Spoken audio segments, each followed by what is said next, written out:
I thought this was a treat. Great. Let's get into it. Oh, this is going to be so fun. Hello. Do you want to play a game? What's your favorite scary movie? Be afraid. Be very afraid. You're gonna need a bigger boat. Here's Johnny. The power of Christ compels you! The power of Christ compels you! Whatever you do, don't fall asleep. Welcome to Talking Horror with Jamie and Nikisha. Hi, I'm Jamie. And I'm Nikisha, and this is Talking Horror with Jamie. And Nikisha. Where we share our love for all things scary and talk horror through the lens of human behavior. Well, welcome, everyone. I left my lenses in another room, but No, podcast ruined. I know. But I think I can make up for it.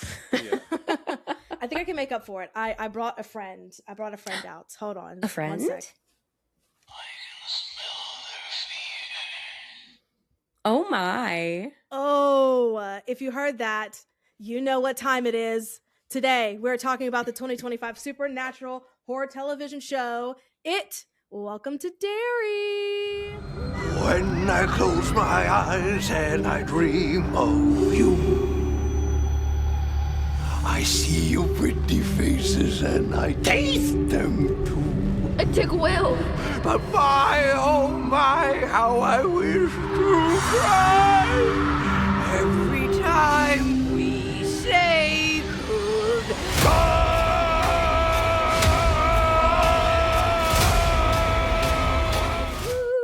With special guest Pennywise. Someone should dance. Oh, wait, I can't make them do a little dance. Yeah. I recognize that most podcasts are not a visual medium. Nobody saw the dancing that was occurring. Mm. It's okay. That's why you have to go on our social medias or on YouTube so that you can get the good stuff, you guys. Mm-hmm. And so that you can see my nice Penny Liza, which is a pop Funko of the Eliza from Hamilton's body dress with the head of Pennywise. So good. Had to bring it out for today's episode. Very excited to discuss this. It is a great series that I'm excited is going to continue on, fingers crossed. But this series was developed by Andy and Barbara Muschietti and Jason Fuchs, all of whom were involved in the It films. And it stars Taylor Page, Jovan Adepo, Chris Chalk, James Remmer, Stephen Ryder, Clara Stack, so many amazing people, Amanda Christine, and Michael Karam Fiddler, with Bill Skarsgård reprising the role of Pennywise. Now, this serves as a prequel to the 2017 It film remakes and obviously is based on the Stephen King novel of the same name. So heavy spoilers for the entire first season, chapter 1, if you will, of It. Welcome to Derry. And Jamie, please hit us with those trigger warnings. Yeah. I will say that we're not going to summarize each individual episode. So I'm going to try to give as many trigger warnings as I can across the whole season. Yeah. The whole.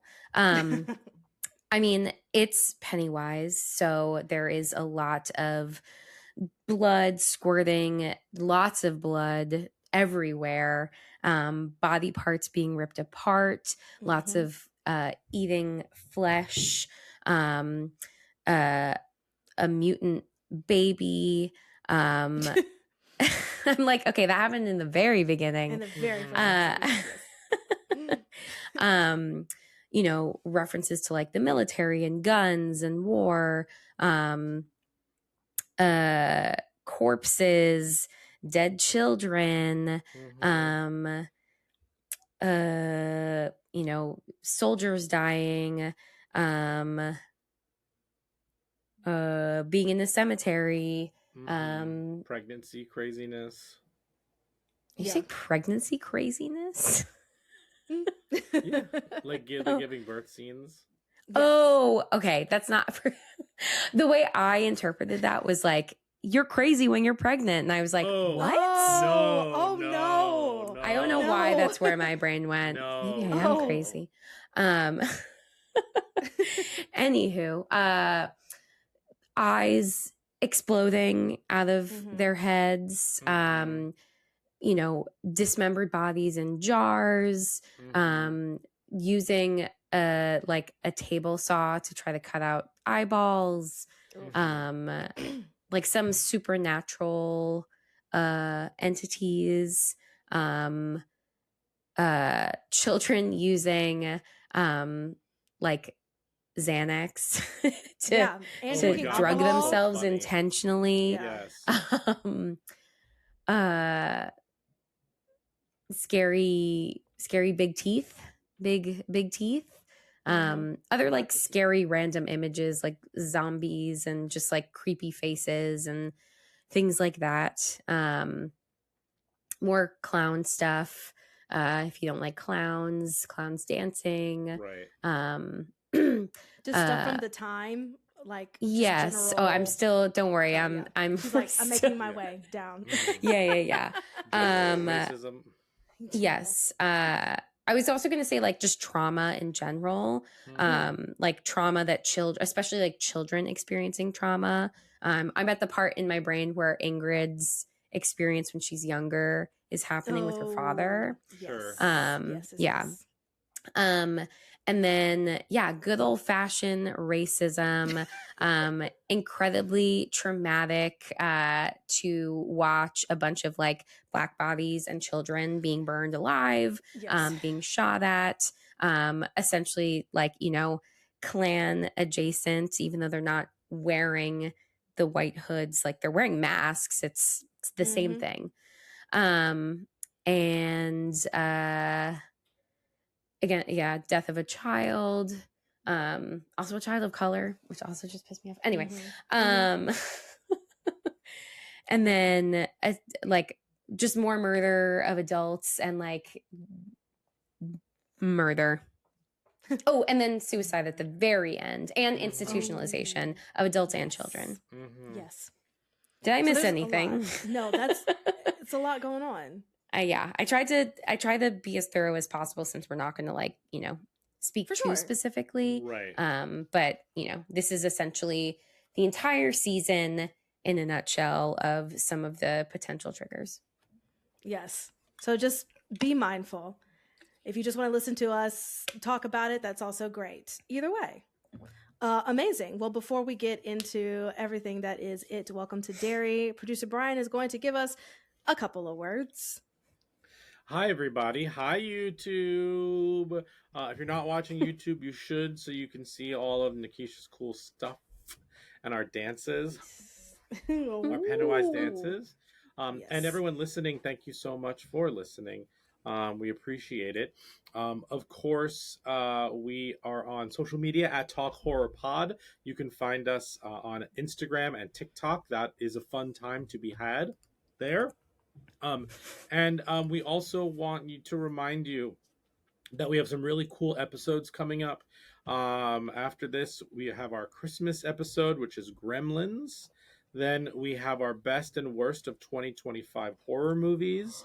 And then we're doing Stranger Things season 5, after the finale comes out, we're going to do all of that.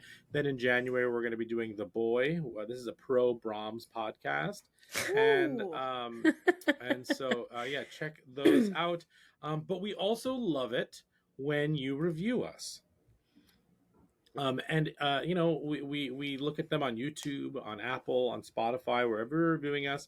It really helps with the algorithm, but it also helps us boost our confidence and ego. Boost.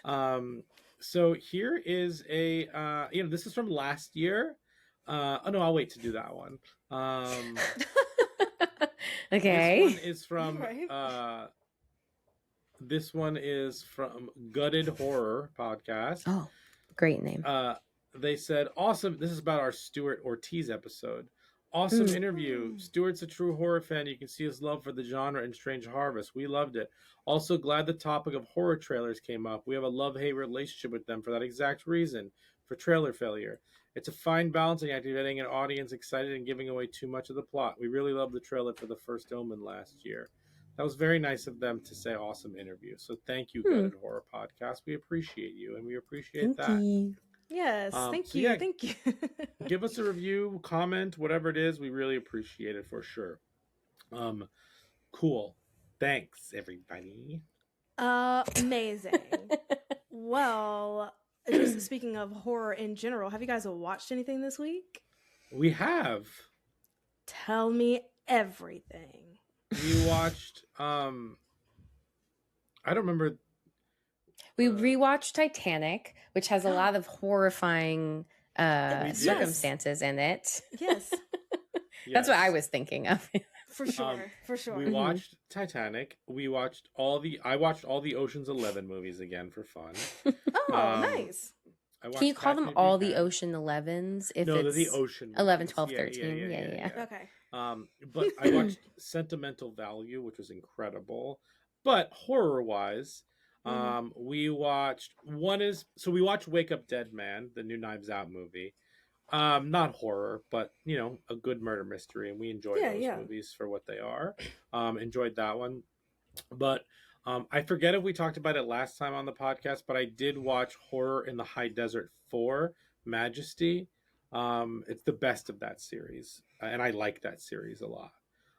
They're found footage movies about a desert in Nevada, and kind of the creepy, crazy things that happen there. And each movie has a different story about it, and they're all interconnected a little bit. It's less found footage. It is found footage, but it's a mock doc, and they're really, really good. So I would highly suggest that. But then Jamie and I watched a fucking fascinating horror movie. We watched It Ends. Okay. It Ends played at all the festivals this past year. It didn't get picked up by anybody for whatever reason, but Letterboxd now has a rental section where you can rent movies on Letterboxd, and It Ends was provided by them, so we rented it, and we watched It Ends, and it was great. It's about a group of friends who are going for late night food after they helped a friend move, and they basically get stuck on this road that is never ending, and it's about what happens to them without spoiling anything. It's wild. Okay. I really enjoyed it. Like top 10 horror movies of the year. Enjoyed it. Wow. Okay, I have to check it out then. Yeah. It Ends. Yeah, it's an existential nightmare movie. Do you think, okay, here's a question, and you may not know the answer, but if a movie doesn't get picked up during like festival season, like can it apply again next year in hopes to like turn out to get picked up again? Okay. No, All because like they're not going to my assumption is that they're not going to show the movie at a festival the next year. You just got to try and get picked up or whatever, but we really enjoyed it. This thing is great. Okay, good to know. Well, hopefully the people listening will also boost it and watch it. And... Please, it's definitely worth it. Absolutely. Okay. Nice. It was so different. It was so it was an interesting concept and very different than anything we've watched recently. Yeah. And how long was it? I'm sure it was also a nice length too. Yeah, it wasn't very long. No. Was it 90 minutes? It was an hour and 27. Yeah. Oh, nice. Okay. Fantastic. Yeah. I'll have to put that highly on my... suggest it. Yeah. Okay. Work. Anything else? No. I think that's everything we watched. We watched 2012, which is I consider disaster movies to have hints of horror in them, of course. I mean, yeah. I always get that one and The Day After Tomorrow mixed up. Sure. I love The Day After Tomorrow. Yes. Yeah. The Day After Tomorrow is great. They're being chased by ice. Yes. Like the frozen water. That's like coming in. Thank you for clarifying. Yeah. They're not being deported. I didn't even put that to get. Wow. As soon as you said that, I was like, oh God. Yeah. I'm in a mystical era. Yeah, I was thinking like a monster. Like it's like no. And then 2012 is it's like the end of days, and they need to get out of Los Angeles, and they end up going to the like the Himalayas or the Tibet or whatever it is to get on the giant like ark ships. Got it. Okay. Yeah. Still great stuff. Yeah. Although, just as a reminder, one of the best disaster movies in the past couple of years is Greenland, and there's a sequel coming out in January. It's Greenland 2. I'm excited. Okay. Electric Boogaloo. Yeah, it does have a subtitle, but I forget what it is. Nikisha, what did you watch? I have not watched any. Well, actually, I don't think that I actually said on the podcast, but I said to you all that I did watch Good Boy. Oh yeah, yes. Yeah. Mm-hmm. What did you think? You know, it was what it was. That dog, I would do anything for that dog. Sure, yes. Aww. And I thought it was a great concept. I think you can just get bored a little bit. Yeah. Just following a dog around. Sure. Yes. It was just as long as it needed to be, if not a little bit too long. It feels like it should have been like a 20-minute YouTube like short that is amazing. Yes. Yes. But yeah, totally. Yeah. But love it, and I loved that, you know, all the humans were blurred out, and you know, the only focus was the dog and the entity or whatever. It committed to its concept, which is something that I have a problem with, like In a Violent Nature. I knew you were gonna say that. Yes. What's the other one? Late Night with the Devil. Mm-hmm. And there was a third one that broke what they were doing in terms of concept that really bothered me. But this one doesn't. And I think that's really awesome of them. Yeah. Right. It's like commit to the bit. Exactly. Commit to the bit. Commit to the bit. Commit to the bit. Cool. But other than that, I'm trying to make my way through Stranger Things too right now. So that's the only like horror thing that I have watched. I've been too busy like singing Jingle Bells until my eyes turn blue. Sure, so you just cut them out of the table saw. For the season, yes. Yeah. So, good stuff. All right. Well, if that's all, let's talk about it. Welcome to Derry. I don't know what I was going to say. It wasn't that, though. I don't know what was going to come out of my mouth. But yes, let's talk about it. Welcome to Derry. With our first segment, Trick or a Treat, where we let you know right off the top, was this a treat? We loved it. Or we don't know how we feel about it. Or trick, we did not care for it. Trick treat. Jamie, trick or a treat? This is like 90% trick, 10% Really? Oh, I'm so excited to talk about this. Brian. I'm leaning towards trick. I thought this was a treat. Great. Let's get into it. Oh, this is going to be so fun. So fun. Okay. Well, here's our first segment, likes and gripes. And now our likes and gripes. I'll start since this was a treat for me. Mm-hmm. Actually, I'll start with my gripe, which is some of the CGI moments in this, which I know that we have like on our own personal time have talked about and discussed. Yes. Especially in I wrote down episode 3, the graveyard scene. Yeah. I literally thought that I was watching like Disney's Haunted Mansion, and I'm like, what are we doing here with this? So, but I know that some of the CGI, I can suspend my disbelief and it doesn't take me out of it, which I know is also a conversation that we have had on the podcast about that, because I know, Brian, for you in particular, that does kind of take you out of a lot of the stuff when it just looks too much like CGI.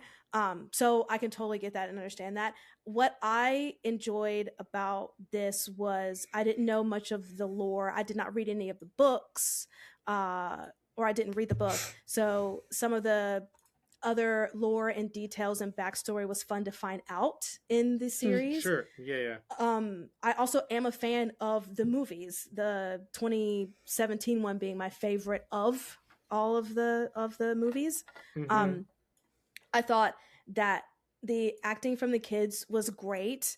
I loved we talk about iPhone face a lot in period pieces and things, and I feel like these kids looked like just regular kids, and I appreciated that.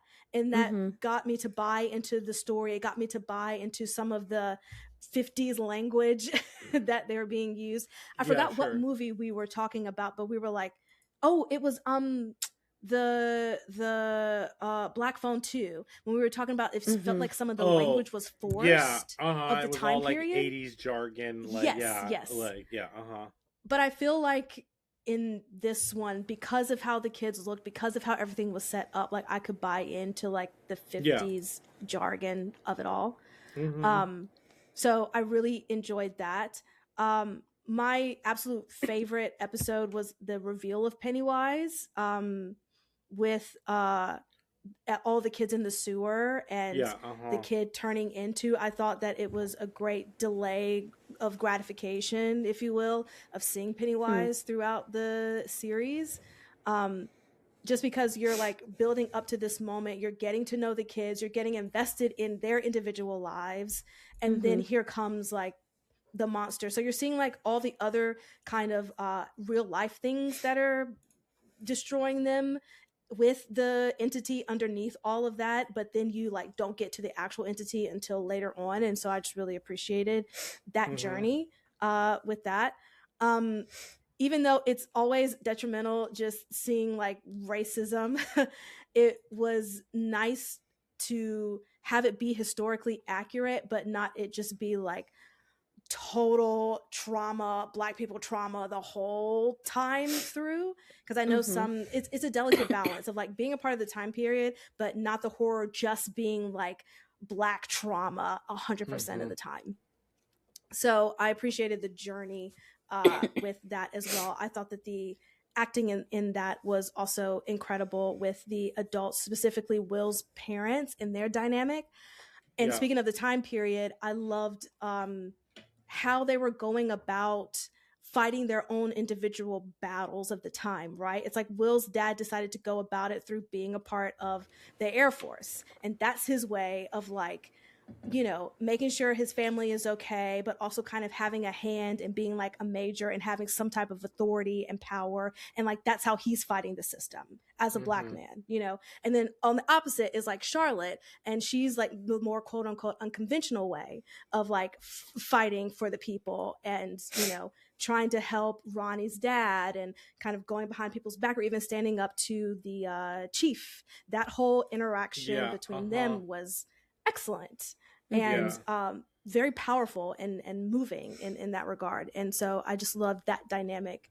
It just felt like there was so many different layers of things going on in this show that you can connect to, latch on to, follow throughout. And I also like, you know, the what the Game of Thrones fake out of like the kids that we start off at the beginning in the first 2 episodes. And then it's like, oh no, they're gone by the second. And so then we're like following a whole new set of kids. I like that too. I liked that too. Yeah. I appreciated that just kind of like shift in the story. I like that, but I fucking hate how like everyone's like, we killed them so that like you don't know, like anyone can die. Meanwhile, they don't fucking kill like anybody. You know what I mean? Like, they don't. They're just like, we did this, so like you just don't know what's gonna happen. And then meanwhile, they just like they kill like one person, 1.5 people. You know what I mean? Like it just for sure. Yeah. No, I get that, because if you're gonna set it up like everyone's fair game, then like give us something. Then do that. That. Yeah. But still, I love those little kids. And when Richie died, I was just like, oh, sad day. I was so mad. Yes. Anyway, tell me why you were mad. I'm mad. Okay. I don't want to cut you off. No. But for in this, like, why are you mad at Richie? Because he was the best character. He was the most charismatic character, and you killed him off. What are you doing? I don't understand. Right. And it kind of does that thing that I find annoying as an audience member of like intentionally playing with our emotions to like evoke something, not in like not, it doesn't feel natural. It feels like intentional to like try to like, oh, this is sad. Like, it's sad. I'm going to make you cry now. Like, I find that manipulative. And so I, when it ends, I guess it makes sense just based on the type of character that they have made them out to be, based on like the last episode. But I was mad. I was just mad. I was really mad. Totally. I mean, I can totally see that. It's like, give more of a reason or a purpose why it had to be him and not any of the other ones, but only because, we want to give you something to be sad about. So here is this. I also just enjoyed, the ties into the movies and the characters that come back in that. I love the ties with like The Shining of it all, and all of that lore. And oh man, big eye rolls on this side of the podcast. Oh, yes, I guess I might be a cook at a hotel. We were like, oh my god, just like kill me now. Like, well, it's like, just like I find it funny because at the start everyone is like, oh, we know that Margaret is Richie's mom from the movie, or oh, we know this what Halloran is, and we know where all these characters are gonna go, right? Yeah, and so like fucking die in a fire. Like, why do I care about him now? Yes.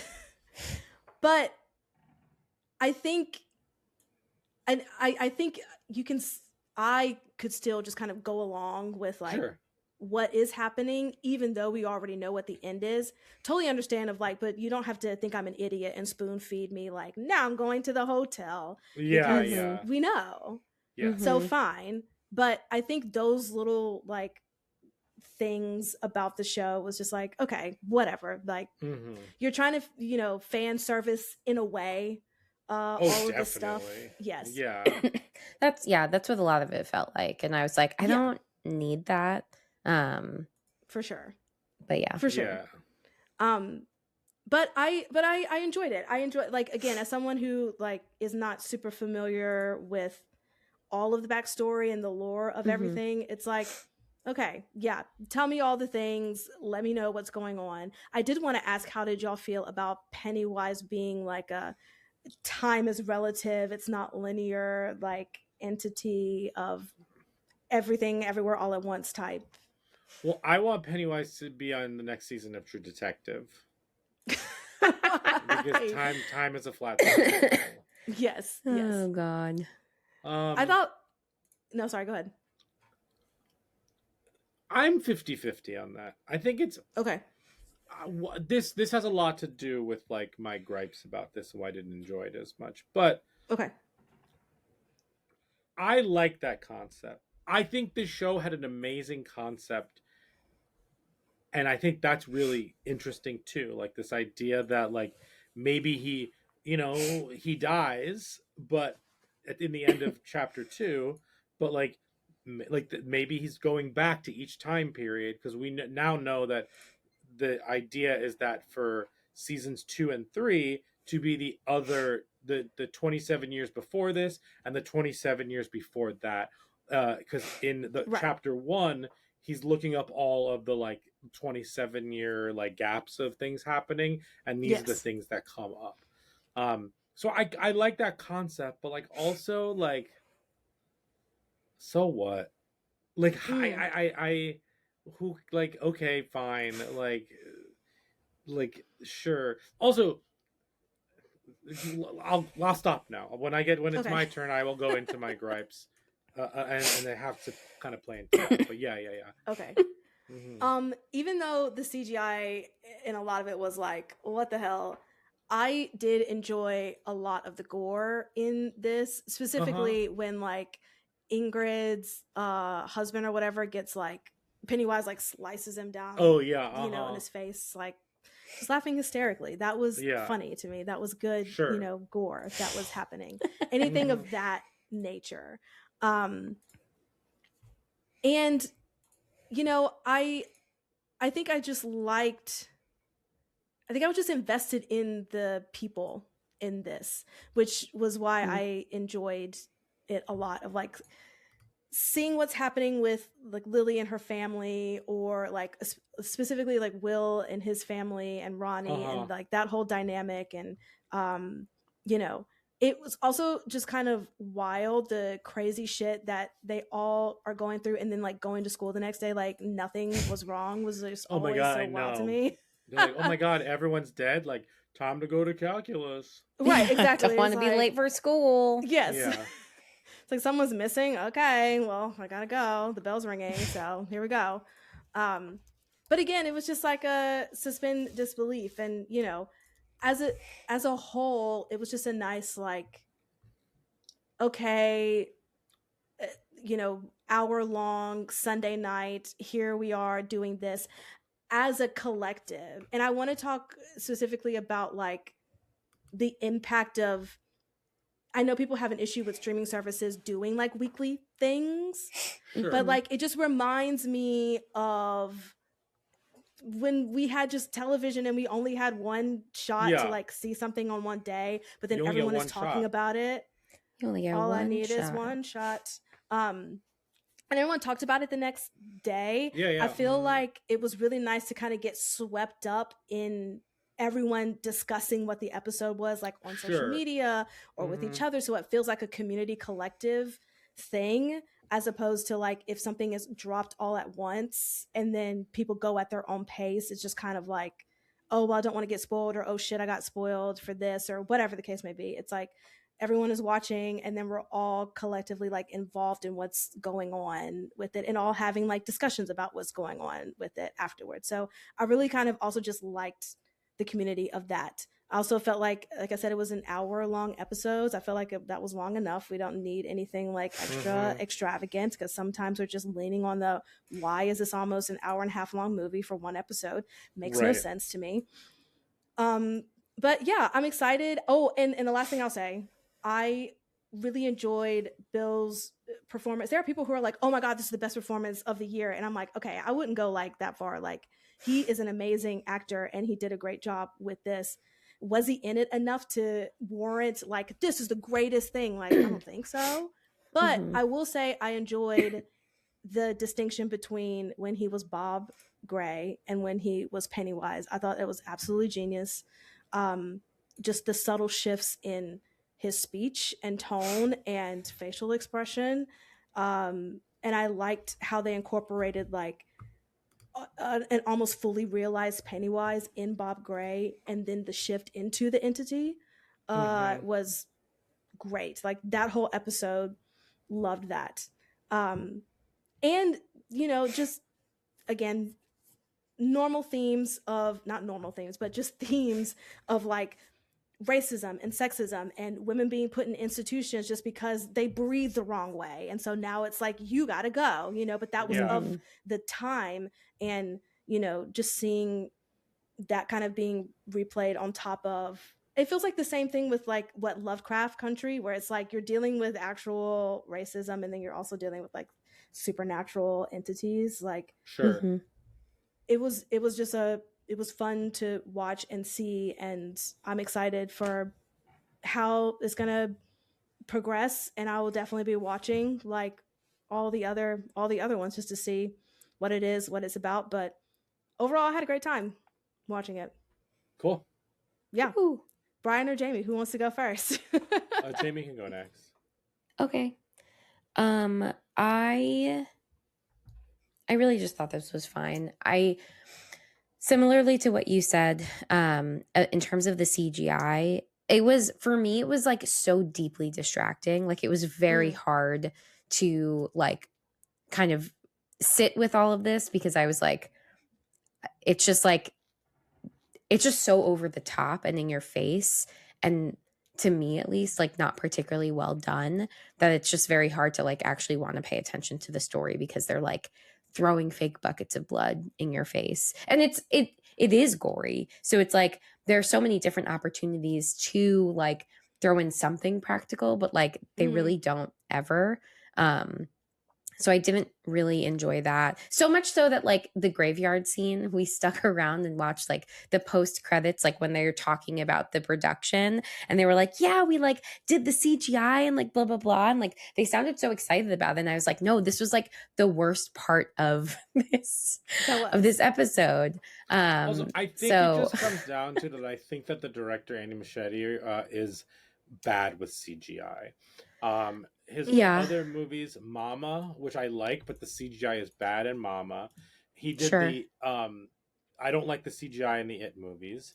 And the Flash CGI is some of the worst CGI I've ever seen in my entire life. like I just don't think, and to be totally honest, also Jamie and I just recently rewatch, every year we rewatch all the Lord of the Rings movies. And what Peter Jackson does with CGI in 2003, whenever they like made these movies, like 2001, 2002, 2003, or whatever those, maybe I'm off by a year, is incredible. Yeah, it's like there's no comparison. It's truly, it holds up so well, and it's shockingly good for that time period when we're now watching things now, and it's like this isn't good. Like this is distracting. Yeah. And I know that the world of CGI and rendering is very different now, because it's a whole different beast. Back then it was kind of like, you know, you find the right people, you render it, you were like, now it's kind of just like cookie cutter, like which you know, which package do you want, you know, how much is your budget for this episode versus that episode. But man, it's also about placement of CGI. It's and this one, it doesn't, anyway. CGI. Yeah. CGI distracting, no bueno. I didn't really care for any of the army storyline. Like it just seemed okay. My thesis statement is I didn't like this because I didn't really see the point of all of this. And I understand what they're trying to do in terms of like, you know, we know about these events from the book and from the movies. And so like, here's an opportunity to go back and like see what happened. But for me, the thing that's scary about horror is the not knowing.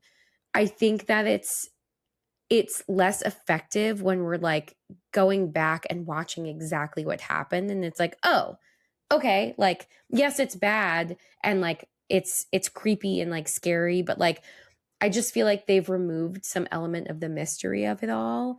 And it just doesn't feel like it's needed, because, and that's even, if you want to get even more specific, that's the thing about it specifically. Like, it is a mystery.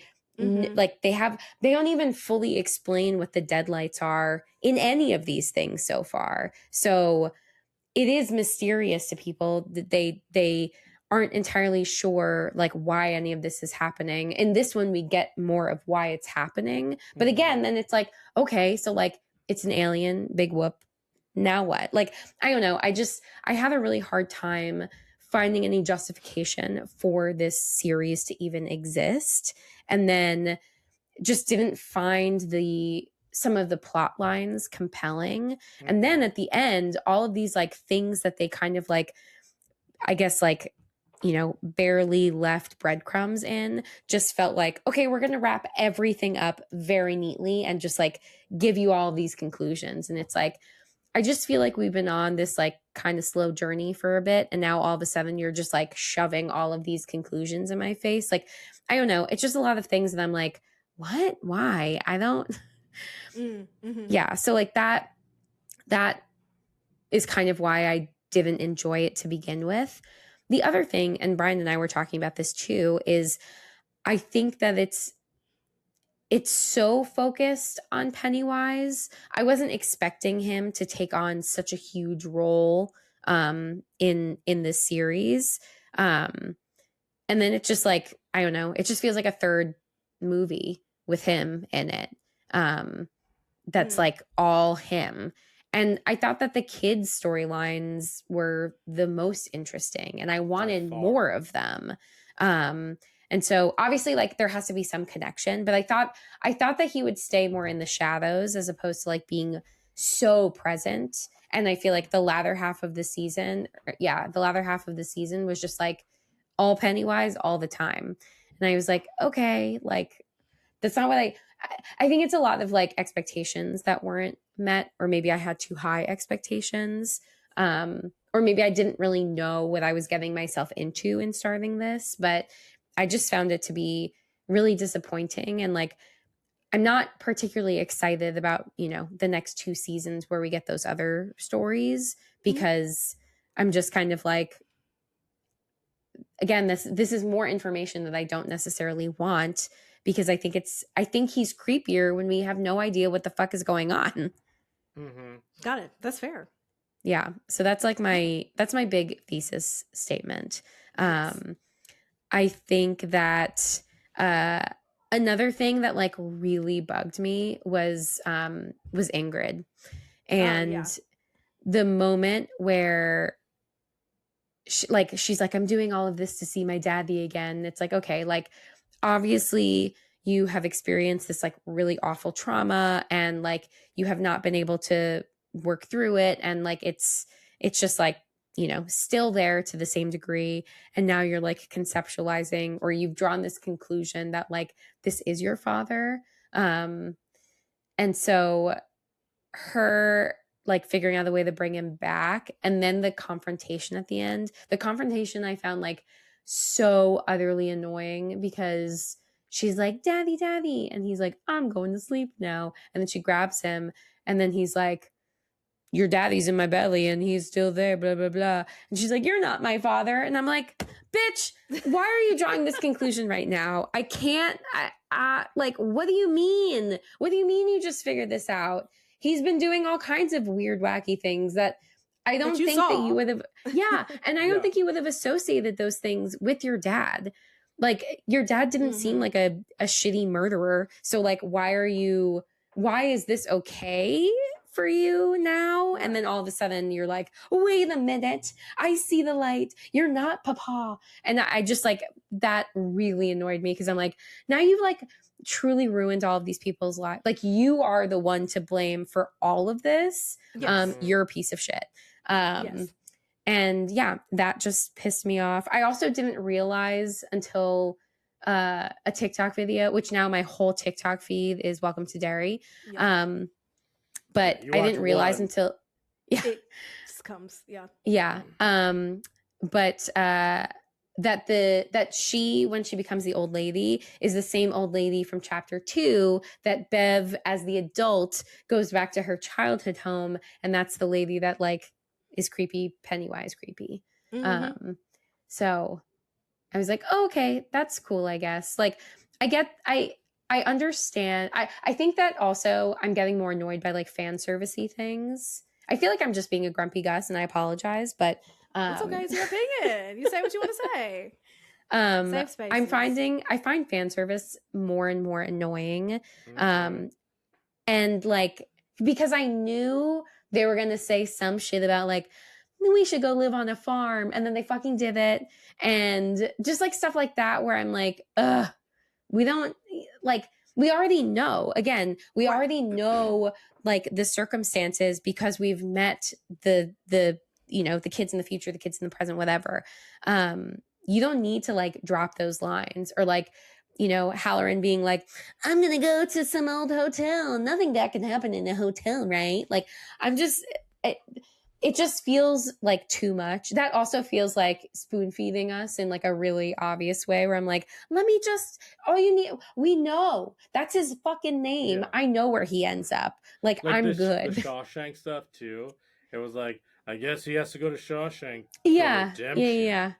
It felt like a Stephen King free-for-all, where they were like, I'm going to name drop as many things from Stephen King properties as possible, because I've also decided that they all coexist in the same world, which I think universe. Stephen King does. But it's just like, I don't need you to do this. Like, I get it. So, that was a lot. There was something else I was going to say. I can't think of it right now, but, obviously. We've talked about this several times.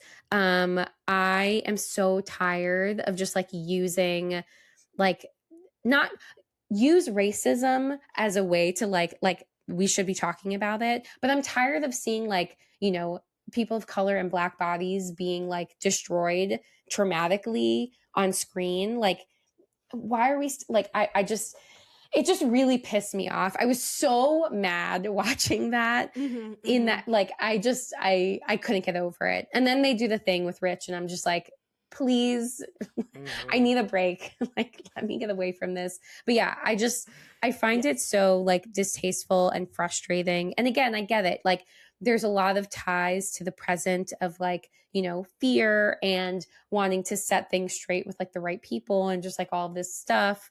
I get it. I get that that's obviously also like we are living it. But like, I just don't think, I think that there's so much more that you can do without having to show that explicitly. And we've talked about this with so many other examples where I think they do it really, really well. And this just wasn't it for me.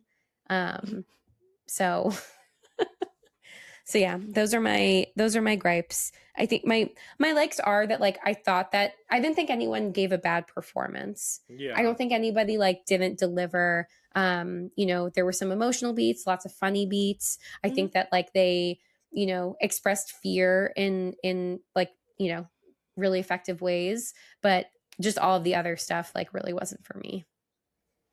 Yeah, that's fair.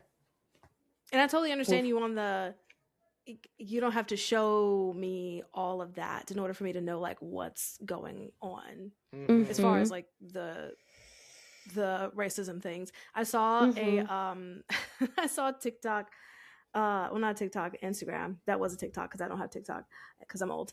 That was when they were showing that scene, that episode, the black spot, like right before that was about to happen, they paused it and then went to Sinners and then just played the one where they're just like, that's funny. Yep. In the juke joint, and then everything is fine and happy. And you have that beautiful scene with all the different time period dancing and time and music. Yeah. It's like, yep, not like, gonna sit through the rest of that. Yeah. It's like, and then up into a point, I'm like, okay, shut everything down. The end. I'm good.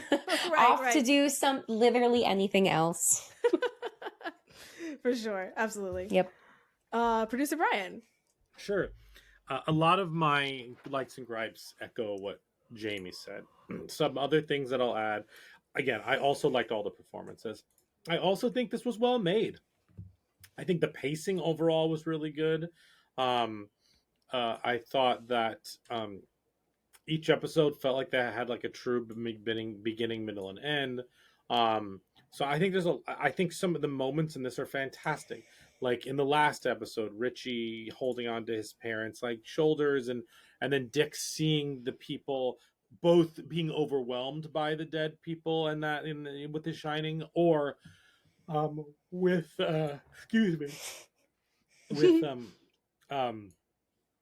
with him seeing like the kids when it quiets down and stuff like that. Yes.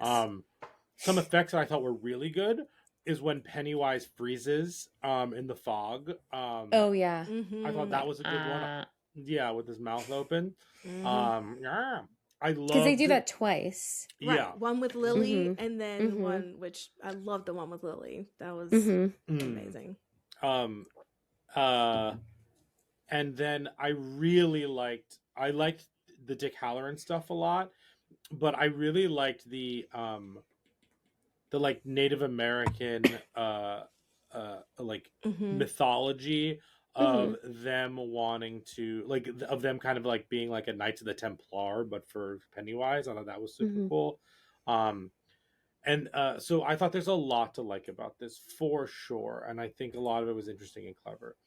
My biggest thing is that this was so derivative of a million other things that it just it didn't do anything new with it. except for exist in a world that we like know from the other movies. I think I would have benefited from a rewatch of chapter 1 and chapter 2 for this one. But I also think those movies are I think I enjoy those movies, but I'm not like a huge, they're not like my movies, you know what I mean? Like they're good. Like they're good movies and I recognize that, but I don't know, this was so derivative. I was over the second that the military stuff was going on. I was over it. I could never get into the military stuff outside of the interesting characters, like I had just Hanlon, and Dick. I just thought that, oh my god, like how many fucking like latchkey kid shows am I gonna watch where like the government is trying to like harness the evil, like, right? I understand that this is like a big. I understand that this is like a thing that happens in sci-fi horror movies and stuff like that. But I'm just like, can we do something else here? Also, I actually think that the script and stuff that they give James Remar, where it's like I moved away and I forgot, and now I'm back, and now I'm gonna unearth this evil creature for the. I'm just like with him and the woman that was the head of the other tribe. Yes, yes. I was just like, oh my god, like I'm just like, I don't know. I need something new. You can't just do the same thing that Stranger Things is doing. And Stranger Things is not the first one to do it. Stranger Things is stealing from everything else, and that's part of its shtick and whatnot. But with these two things coming out around the same time, I'm so much more invested in the Stranger Things stuff that like this one's like I can't fucking watch kids run around on bikes like doing the same shit and it's like not any different. You know, like that's not fair, but like I'm just like do something new. Yeah. Like do something new with this. I beat for beat, Jamie and I would go back and forth to this TV show is not surprising. It was inevitable. Jamie and I would go back and forth with what the lines were going to be, with what the plot things were going to be. Nothing in this was interesting to hold my attention, to be totally honest. So like, there's that aspect of things. Honestly, my initial comment about how it handles racism was that it's trying to be deep and giving me like surface level racism of the time. But hearing your explanation of it actually changed my mind on that, to be totally honest. Like I was watching this being like, yup, we're just gonna kill black bodies and like we're gonna like, you know, look down our noses at them, and the show is gonna try and do something like really like interesting or like say something about racism, when it's just like your typical 1960s like racism for a show that's not R, you know what I mean? Like but your explanation of the Hanlons kind of like doing that, like how they handled it in their own way, I thought was really interesting based on what you said. But some of the way this show handles racism is just like very like surface level, like not really getting into it. But like maybe I didn't want them to get into it, you know what I mean? Sure. But I also I'm trying to think, like the CGI we talked about, like good lord. It's just very distracting for me in places. I don't need these flashback things. I don't know. I'm just like this was tiring. This was a tedious watch. And I think I liked the last episode the best. Because it was ending. No, because like I liked the honestly, I like the ties to the chapter 1 aspect of things, like at the very end. Like in the but something else that I hated about this, how many fucking times can people just be like in the wrong place at the wrong time? It when that happens over and over and over again, and I recognize that there's an evil entity influencing everything. I get that that's like your plot loophole, but how many fucking times is Lily going to be like caught with a knife on top of somebody, or like how many times is somebody going to like drop the pillar stab thing? You know, like the like how many times are we going to lose the thing we shouldn't be losing? I audibly groaned when she dropped it, when it like because I was just like, come on. Yeah, well, no, not even. When the military dropped it and then like she picked it, I'm just like, how lazy are we that like it falls out of the backpack? Like I recognize, like I'll say it again, I understand that the plot hole loophole thing is because like there's an evil entity and like things happen that are bad for you, but like I'm just Jamie and I, she said, audibly groan specifically when the class comes in and she's standing over her friend with a screwdriver. I was like, I can't do this anymore. Like I like this isn't. But here's the thing: in the next episode, it just gets wiped away because she tells the truth. So it's not like that was like a thread. Yeah, there's no like consequence. Yeah, that was just like to like shock us at the end of an episode, and then like everything status quo the next one. I'm just like, then why even do it? Because then it's just like, I don't know. It's like when you're. What did we watch recently? Five Nights at Freddy's 2, where the friend just happens to be on that road just so we can have a scene. Like I like you have like unless it's a town of 10 people. You know what I mean? Like, I'm just like sick of these like very lazy writing coincidences in my personal opinion, and I don't know. I just found this show to be on one hand well made, and it's HBO, so like it's gonna be quality stuff.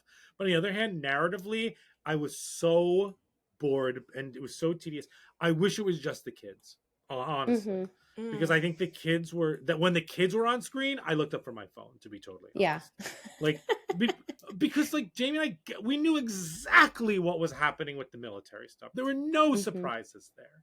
Like this is a show that like I could have, but I was invested in the kids, and I was invested in the kids' story and the Hanlon specifically. I was invested in all of that, and I thought like the acting was really good with those kids, and then. I don't know. I think Pennywise is fine in general. That is just a me thing. Pennywise is not like if I was making a top 10 villains thing, like Pennywise wouldn't come close to that list for whatever reason. But like, yeah. But I think Bill Skarsgård is wonderful. I think that's great. But I don't know. I like the It movies. I like the original made for TV one with what's his name? Tim Curry. Tim Curry. Like I love all that. But Pennywise has never been I don't know. It's just never been my thing. So like when he shows, I'm like, oh, this is cool. The makeup's cool. His dance is silly. I don't know. That's kind of where I'm at there. With that. Here's a question: when a movie or a TV show feels predictable and it ends up being everything that you think it is, what keeps you entertained? Or if the whole thing is like, I know what's going to happen, I'm not going to enjoy this. Does that make sense of a question? Like, what keeps you invested? Or do you even have an example of a movie or TV show where you're like, I know what's going to happen, but I still enjoyed it because of X, Y, and Z? Yeah, it's typically, for me, it's typically the characters. It's typically, it could be well written, but predictable. You know what I mean? Like, thinking of an example is a good question. Like, or it's fun. You know, I think this had. Yes. I think this was fun in places, but so much of the runtime was dedicated to the super boring military stuff that I just like. That was just hard for me. Now I want to. Find an example. Think of an example. While you're doing brains, I'm going to look for an example on my Letterboxd diary. Okay, fantastic. Yeah, just chime in when you find, because I'm just curious. But let's move on to our next section. Here's an example of a movie. So we did It Feeds, right? Yes. It Feeds was pretty cookie cutter. Yeah. Like you kind of knew, but they did things that were surprising in them. So spoiler alerts for It Feeds. You can listen to our other episode. For instance, killing the girl that you thought was going to be like the one who needed help halfway through, and it becomes something different. Really interesting. Does Derry do that as well? Yeah, in the first episode. I liked that. To me, that was like, where is this show going? And then it just became... you know what? I kind of made a joke about it before the Game of Thrones thing that you mentioned, but like, yeah, it sets itself up as like, you know, like when you go to a restaurant and they're just like, we do things a little bit differently here. Like the show set itself up that way, and then fucking did the same shit that everybody else does. Yeah. So there's that, and then It Feeds the ending all these like generational trauma and trauma movies that we've watched, like it does something different and interesting. Like that's how I'm going to remember those movies, even if like some of the things in them were like pretty, you know, whatever, if that makes sense. Yeah, but I am gonna find another example of a movie that like I didn't really like. It was super predictable, but like I was very fond of it and like had a good time. So, TBD. Okay, cool. Back to you. Sorry about that. But good example of It Feeds, because that ending was great.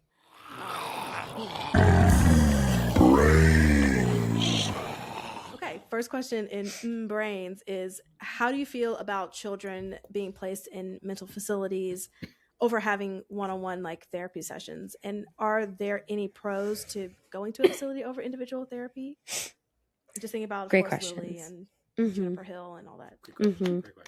Great question. So I think that it depends. And obviously, like, you know, in the context of this and the time period, institutionalization was very different versus today and like inpatient mental health services.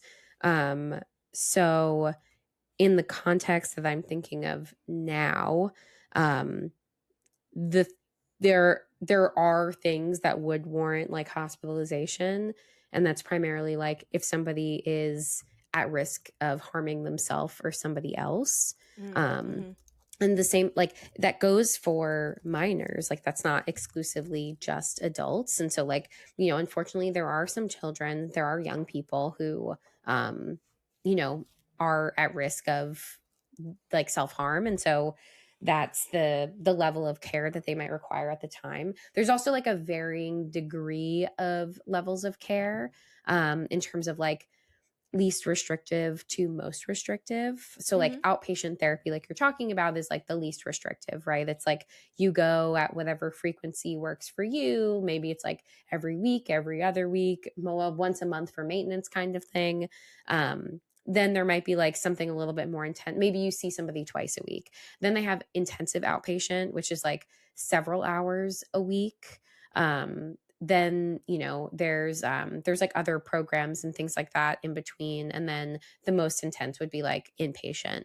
And those short-term inpatient stays are ones where, again, like if somebody is at risk to themselves or others, then usually the hospital will keep them for observation for like anywhere from 24 to 72 hours, kind of like reevaluating, like, you know, with interventions in the hospital, which like they typically are doing individual therapy there. They're typically also doing like medication management and groups. So they're doing a lot of different interventions and then evaluating like, okay, is this person safe again? And like, if we discharge them, is there a plan that we can set forth to maintain their safety? So like, I think for some of those circumstances, like it does make sense. I think in the past, the reason why, like, you know, there's so many horror movies about like asylums and like institutionalizing is like, there were a lot of like truly traumatic things that were happening. And like over time, you know, I like to think that science has gotten better, and we're not necessarily doing some of those things. Right.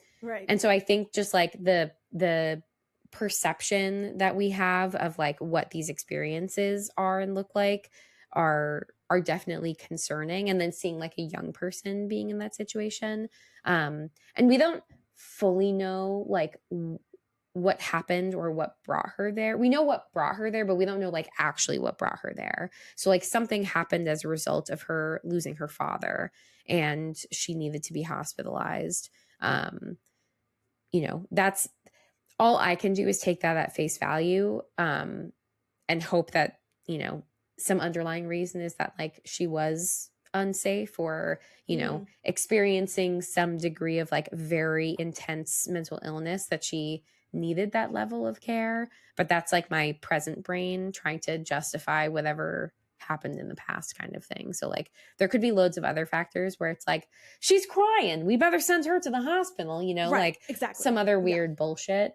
But again, like she experienced probably one of the most traumatic things and she blamed herself.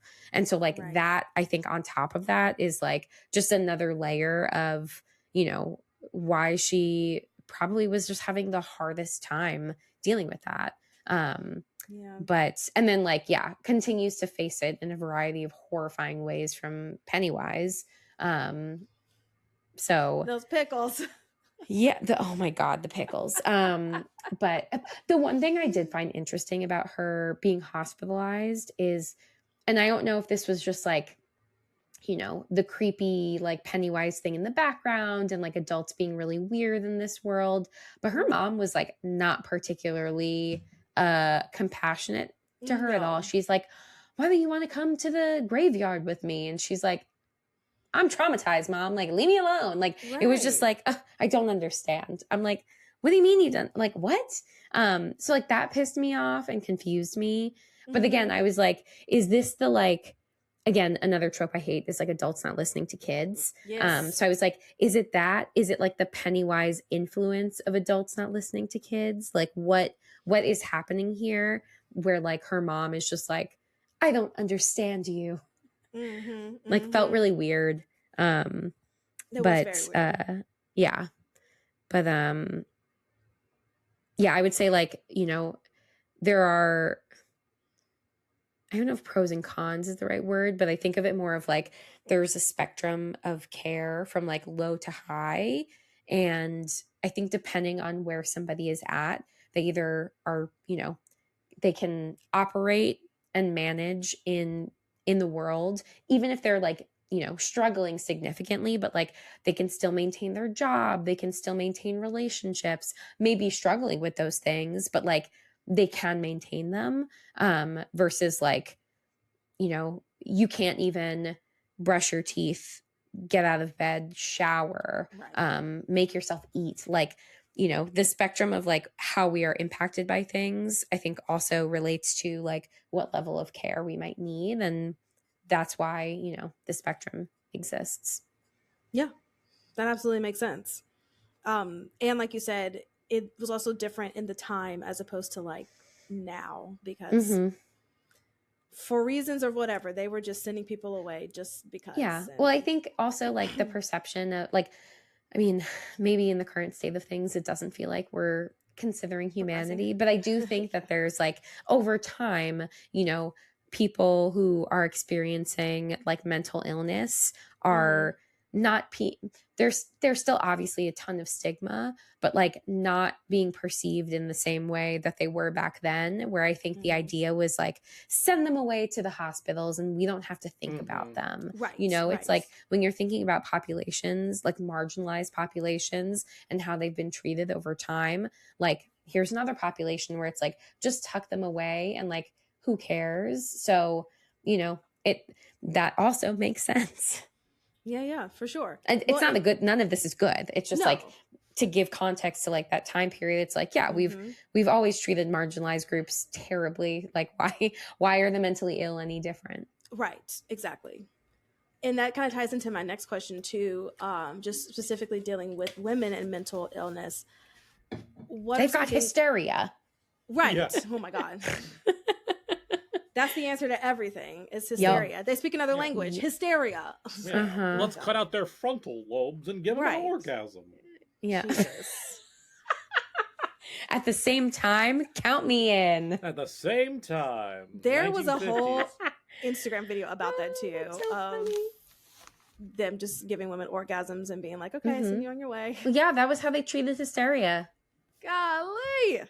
Yeah, imagine going to the doctor and being like, I'm feeling really nervous, doctor. And they're like, lie down and pull down your trousers. Right. Your husband's just in the next room and he paid for it. And you're like, great, I'm getting an orgasm somewhere. Reading like a Norman Rockwell painting. Like there's that Norman Rockwell painting of like husbands in the like delivery waiting room, and it's like the different types of men, like one's nervous, one's totally relaxed, whatever. Like I imagine one of like like men in the waiting room of like a hysteria clinic. Okay, I wanted to double check that this was accurate, but the first vibrator was created as like a medical instrument. I feel like we've talked about that on this podcast before. Yeah, because I think that was part of the like hysteria. Yeah. Before like, after getting to, where we are now. But yeah, I think it was like part of the nervousness that was like, yeah, I just think that's funny. Just the way that there's not a lot of research for women on women. For what? It's just like ridiculous to me, which ties into my next question. What are some things that you believe should be researched more when it comes to the mental health of women that would assist you in your own practice of being a therapist? Sure. Easy answer. Literally everything. Because like so much of our research on mental health is centered around men, specifically white men. So much. And even it's like, okay, modalities and addressing different like mental health conditions, it's still centered around men. So like, for example, one of the ones that I find most interesting because A, it directly impacts me on a personal level. B, I'm seeing it more in the work that I'm doing. And C, I think there's been like a larger discourse around this in general. Maybe that's just my TikTok feed speaking to me directly. However, ADHD in women is being diagnosed at a much higher degree because we're finally starting to do research on women and how their presentation of ADHD can look very different from our like, stereotypical, I was going to say neurotypical, but ADHD is inherently not neurotypical. It's not neurodivergent. But like being able to actually recognize that like some of the things that we've normalized as just being like, these are characteristics of women. It's like, actually, these are characteristics that women who have ADHD have. Sure. And we have just like glossed over it. And there's a lot of like, also seeing a lot of things about like, again, this is, I'm speaking transparently and about my own personal experiences, but like anxiety and OCD also overlapping with ADHD in a way that like I never thought about before until talking to a doctor about it. And it's like, oh shit, like that's really fascinating. So like a lot of like anxiety, like perfectionism, I'm trying to remember. I also recently did a specific training about women with ADHD, which was very interesting. And so it was talking a lot about like the presentation might not look what you're like thinking of when you're like, okay, when it's a kid, it's like a boy that can't sit still and like running around in circles around the class. And like, that's not necessarily what that means. So yeah, it's not just like the typical like, oh my God, I can't stop talking, or like my mind is so scattered, I'm disorganized. Like I like to think that I'm a very organized person. I use my reminders app and calendar like religiously because that's what helps me like figure stuff out. But also, this is my personal theory. I think that rates of ADHD diagnoses have increased significantly at the start of COVID, because I think a lot of the systems that were in place for most people were then lost as a result of like the beginning of lockdown. And because we no longer have access to like the same resources that kind of like maintained us, it really like threw a lot of us for a loop. And now we're like trying to figure out like, why do I feel so different? What's going on? I don't understand. I'm freaking out. It's like we lost a lot of those like things that helped us like take care of ourselves. And so like losing that has had a significant impact on our mental health and well-being. And like, I'm noticing that like not being in a physical office makes me a lot more easily distracted. Whereas like if I'm in person, I can be way more present. Versus like when I'm known that I wouldn't have known that. Yeah. Unless I was like, forced to be at home and do my job. So like and not saying that like it's all bad. It's just like, when there's such significant shifts in your life and the things that previously helped, like the adaptive strategies that we used are either not working anymore or they're no longer accessible anymore. That's when you start to know this, like, why is my whole life fucked up right now? What the hell is going on? And like paying attention to some of those things, you're knowing that something is wrong, but maybe in talking to like professionals, they're like, I don't know, it's not this thing because you don't fit the perfect criteria for this thing. And so that's why research on all populations, like, and more intersectionality, you know, it's like, let's not just do like white men and white women. Like there's all these other, and that's also like my social work brain, because like there's a specific background of like, you know, people in their environment and all these other factors that you want to take into consideration when like, you know, talking to somebody. It's not just the like very specific, you know, mental health or like chemical imbalances or whatever. It's like, oh, how is like being unhoused impacting your mental health? Probably significantly. Oh, how is like, you know, like losing income impacting your mental health? Probably significantly. You know, how has having a child impacted your mental health? Probably significantly. Like all kinds of things, good and bad, but that we have to consider those things. And like that should also be a part of the research, that like things are impacting us. What are we going to do about it? Anyway, so yes, my answer is everything. Somebody give Jamie a grant so we can have sorry. This research. I need to clarify. I fucking hate research. Oh, Jamie doesn't want to do it, but I do not want to do it. Research. I have so much respect for research, but man, I struggled in every research class I've ever had to take, both in college and in grad school. It's not for me. But like I love like learning about people's like theses and like research. It's just I respect you. It is not my path. Yes. Well, whoever does want to do the research, let's figure out a way to get you some grant money so we can make this happen. I like being a practitioner. Take the grant money. Yes. I like being a practitioner and learning about things and applying them in practice. But like obviously you need the research in order to learn what's effective so that practitioners can apply it in practice. They'll use you for a control group or something for the you can do research on me, whatever you want to do. My brain is yours for the, you know, whatever you need to do up in there. For the searching. Yours for the searching. Amazing. Another kind of big question, just a big question day, because this show deals with so much because of the time period as well. But in just speaking about like the racism of it all, my question is, why do you think it's so hard for our country, America, as a whole, to accept responsibility? America. You can spell America without Erica. Stranger Things. Why can't we accept the responsibility and the damage that slavery has had, or segregation and the treatment of minorities? Like, why do you think that we as a country cannot like accept responsibility for that? And how do you think that acceptance can positively change or shift our country? Sure. Obviously, this is a very complicated question. Yes. And I have several different thoughts. Easy peasy.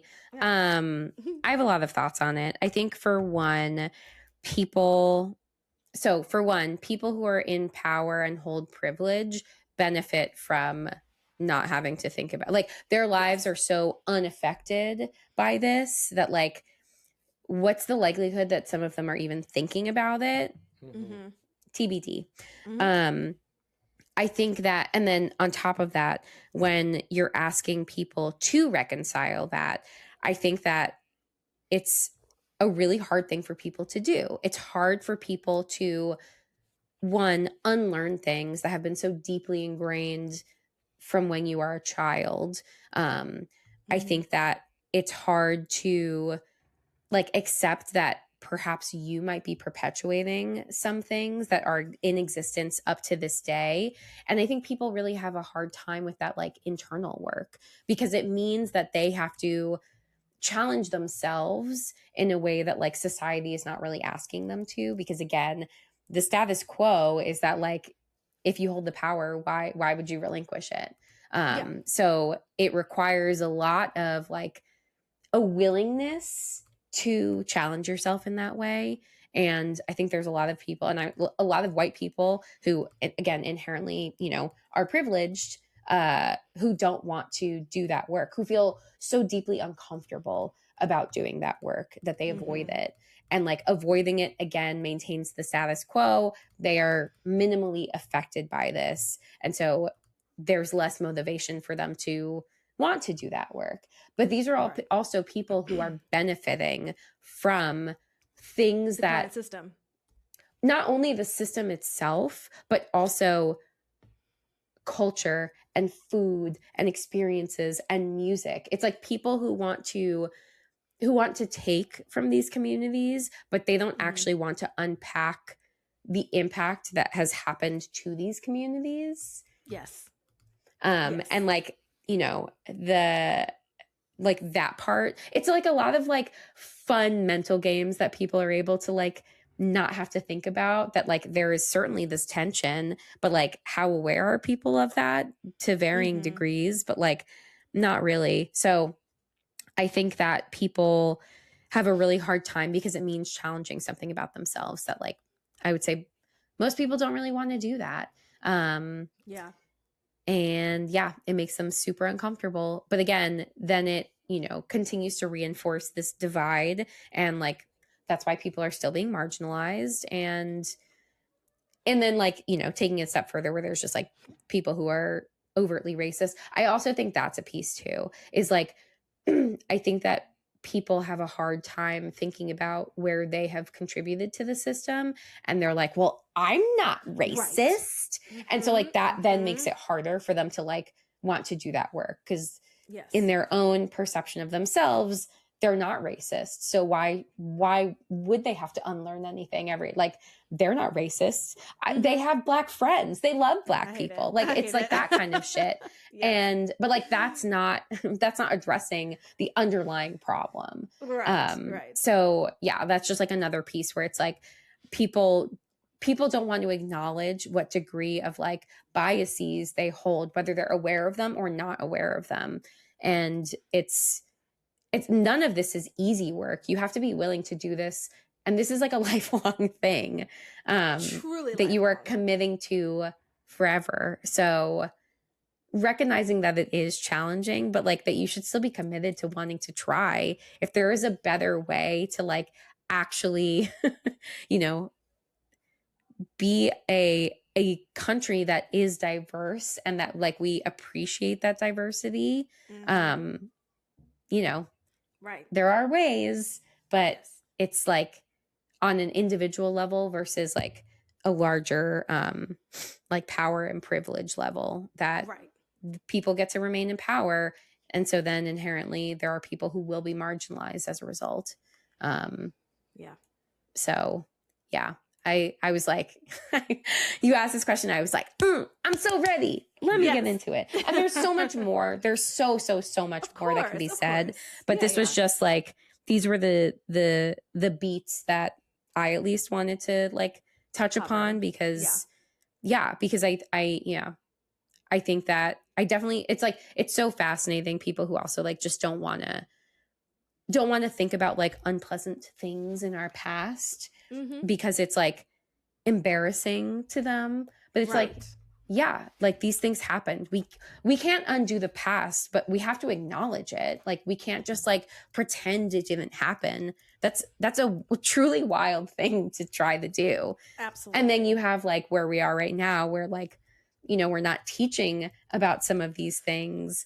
Yikes. Yeah, big ol' yikes. Huge, the biggest of yikes. Yes. So yeah, just another way that like if people aren't even made aware of these things, how are we expecting them to like do some of this inner work if they're like, that wasn't even a problem. This was a 1-page note in my history textbook. Right. Awesome, cool, great. Where everything is so swell. It was just that moment, and now it was peachy keen. Everything is perfect. And everyone loves each other, and like everyone loves each other. Yeah, there's no racism today. No, not at all. It went away. It's fine. We fixed it. It's perfect. Oh my God. Yeah, but I don't know. I don't know if anybody else had any other thoughts on that. No, this is great. That's why I wanted to ask the question. just because it's something that's been relevant from the beginning, even more so now, but also because of the time period of this particular piece. And you know, the people who act like you said, oh well, I'm not racist, so everything is fine, but still benefit from all the privileges and things. Like Ingrid set this whole shit ablaze. Yeah. For like no reason, knowing even though she might not be quote unquote like racist or like, you know, whatever the case, she still incited all of this chaos because she knew her power as a white woman of the time. Yes. Also, thinking about the specific language that was he the general? I don't even know what like his what was his job? Yeah. But like when he was talking about the stuff with fear, the language that he was using was very specific, in my opinion. That was my read, because he's having this conversation and he's just like, oh, like he's not flat out saying that like people of color like are the ones perpetuating like crimes and things like that. He's just saying like, you know, we just need to like integrate some fear and like see what happens and like you know us. And like things will be better and like there won't be any more like, you know, riots and like it's what is those called, like dog whistle terms, where it's like you're saying certain things and it's like I know what you're actually saying and you're not explicitly saying it. And he's talking to Major Hanlon and he's like, I know what the fuck you're doing right now. Like the way that they're having that interaction, like he's able to clock like, oh, you're a racist piece of shit. And like, that's why you're doing this. Even though he's not saying it. And like, I think that's a really, again, that's a better example instead of like the terrible things that happen at the black spot. Like that's a really good way to see how you can still experience racism and like just in that conversation. So I just thought that conversation was like one of the most interesting things. And then when he fucking goes up against the clown and then just like gets eaten, it was so unsatisfying. I needed him to have a much worse death. I agree with so that. badly. I was so bummed out. They should have drugged that out for the longest. I wanted to see like all of his limbs be shredded. I was just everything to be like, because he was like, I smell you, I remember you. So it's like, get him back good for the 27 years that you missed like, getting them the first time. What good are you, Pennywise, if you can't fucking like kill him in the way we like? Exactly. Kill him with some finesse, please. I got two movies. Tell me. That I think, any animal attack movie. Okay. Predictable, but good. Predictable, but like I have a good time. You know, some of the characters are fun. Some of the settings are stupid. Like the gore is fun, all that. But actually, here's a good example of one from this past year, The Long Walk. Oh, I didn't see that one. Okay. The Long Walk is, again, a Stephen King. Super predictable in terms of, like, no spoilers here, but, like, they're doing this walk, and then they're all going to be picked off one by one, and it's long, and then at the end, we're going to be left with, like, the main characters we've been following, and then yes, just like Welcome to Derry, you're wondering how they're going to defeat it. You're wondering who's going to win and how it's going to turn out. Sure. But even as predictable as the whole movie is, the character interactions and the conversations and all of that, that's what's interesting. It keeps me walking with them. With this one, the plot You were walking with them. I was. I'm very tired. And the kids in this are great. And I enjoyed that. And they're figuring it out and all of that. And then the military stuff was just like outside of the Hanlons.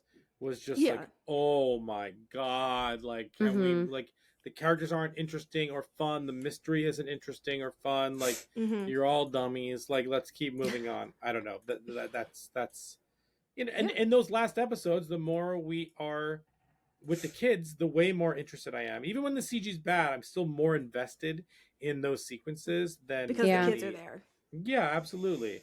Yeah. And that's what Stephen King is like exceptionally good at. And quite frankly, that's what Annie Machete's really good at, getting good performances as young actors. Look at all of his movies. The kids in those, from Mama to this, obviously the It movies, are just like spectacular, to be totally honest. Some of the best child performances, at least, definitely. Obviously he casts it well and stuff like that. But yeah, that's great and good examples. Thank you for that. My pleasure. My pleasure. And Jamie, I just have one last question because I've given you like so many ones. So here's a more simpler one, I hope. Would Ingrid and Pennywise be considered a trauma bonding relationship? I'm gonna say I don't think so, because I think Maybe because he's not like specifically abusing her. Oh, this is interesting. I was gonna say no, but now I don't know. Okay.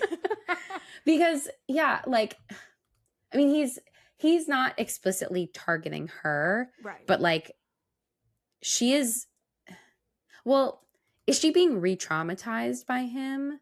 Because if he's only coming out every like 26, 27 years, how many other experiences is she having with him outside of like when she's had 2, when her father was taken and then when she was a nurse at the hospital. Right.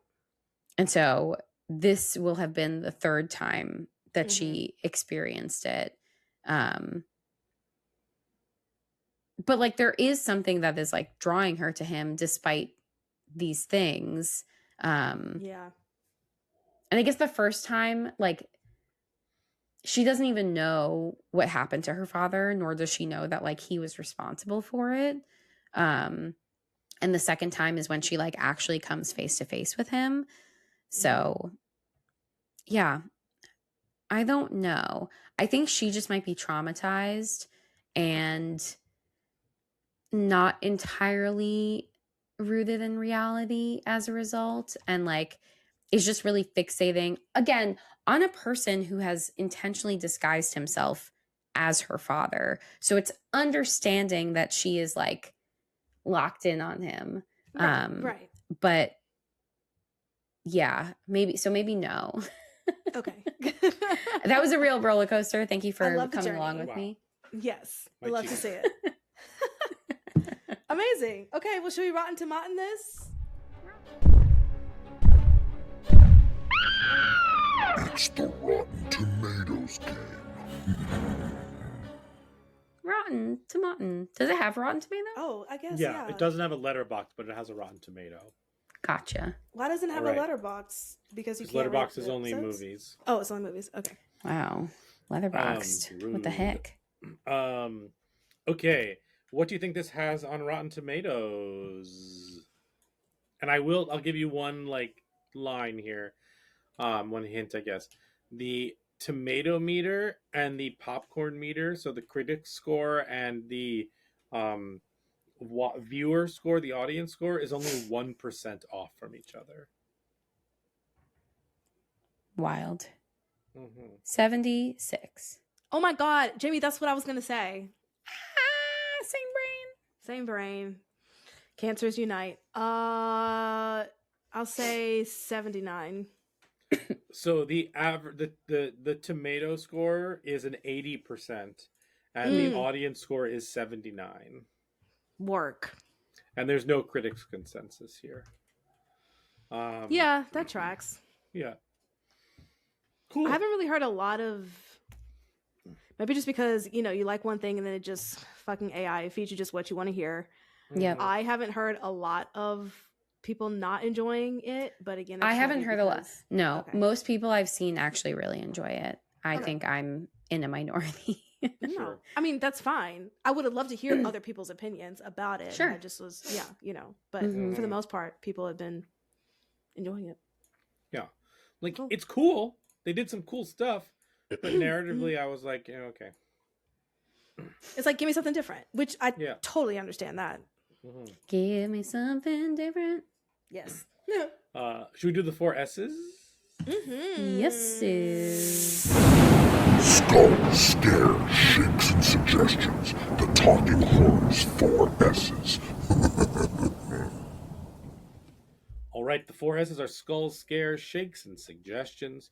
We are going to go down the line with scares, skulls, how well this handled mental health and human behavior. Scares, how scary was it? And then shakes, will you remember this? Is this a one and done? Jamie, let's start with you. Sure. For skulls, I gave this a 6. I think it was a mixed bag of like decision making. It's easier for me to accept like kids making bad choices because their brains aren't fully formed and they're not going to make great choices. Sure. I have a harder time with the adults acting like fools. Fair.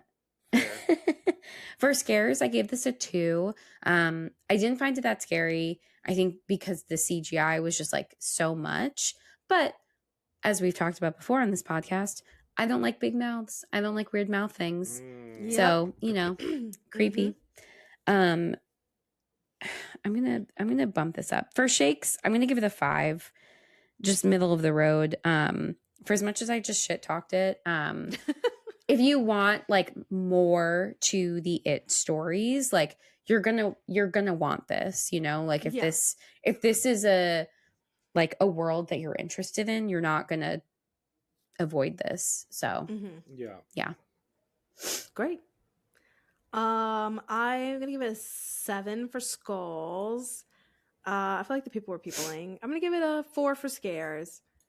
Mostly for the gore that the CGI was better at, like Ingrid's husband, that whole situation. And then shakes, I'm gonna give it a 7 because I did enjoy it. I had a great time. Cool. Watching it. I'm gonna do a 6 for skulls, a 2 for scares, and I'm still gonna give it a 6 for shakes because like I probably won't watch it again, but like I don't think this is a if you're going from the It movies to this, you will not be disappointed in the quality. In general, like it doesn't feel like they made this for TV and it's like kind of crappy, but like this is what I get. Like your mileage may vary, but like you're going to be impressed with kind of what they put together regardless. For sure. Great. Cool. Do you want suggestions? Oh yes, suggestions. I guess if you're looking for, I don't know. I guess if you're looking for like true good horror TV, like watch the Flanagan stuff on Netflix. Specifically, for this, I would say specifically Hill House, but Midnight Mass is the best. Midnight Mass, baby. I was gonna say people seem to be into the Chucky series, so I would do that. Sure. Yeah. Interesting. Yeah. I have Dr. Sleep if you want more. Yeah, more of this King universe. Yeah, that's a great one. Yeah. Fantastic. Cool, we did it. We did it. That wraps up our episode of Welcome to Derry. I was gonna say welcome it to Derry. Whatever. You can follow us on the socials, Instagram and TikTok at Talk Horror Pod. And producer Brian, where can they listen to us? You can listen to us wherever you get your podcasts. So that's like YouTube. Hi, YouTube. That's also Spotify and Apple Podcasts. Rate and review us there. 5 stars, please. And thank you. That was a great way to hide a yawn. Yep, that's exactly what happened. Oh. Okay. I guess I didn't really hide it. Yeah. Take us out with the theme song. A smile is something special. A ribbon is something rare. So I'll be special and I'll be with a smile and a ribbon in my hair. Because I cannot get that song out of my That's I literally was like, how did the song? I was about to be like, I wish I could remember how the song went. And you just already like, were in it. You're like, yeah. Oh, wait. One quick fun fact that I learned again from a TikTok is apparently the theme song gets a little bit creepier after each episode. But unfortunately, we skipped it after the first time we heard it on episode 2. 2. We did. We skipped it until today. Then I was like, no, I want to hear it one last time. Uh-huh. So now I'm like, okay, now I need to go back and listen to all of them, all sequentially. Right. Yeah. It just slowly progresses and you're just like, what? Yeah. But maybe that's why I know it too, because I never skipped it. Every single time I'm just like bopping my head. A smile and a ribbon. It's also a word. The louder I say I'm happy, the more I believe it's so. And that's our lesson for you today. That's our lesson. Just keep yelling that you're happy. Yeah. Thanks, guys. Bye. Bye. Bye.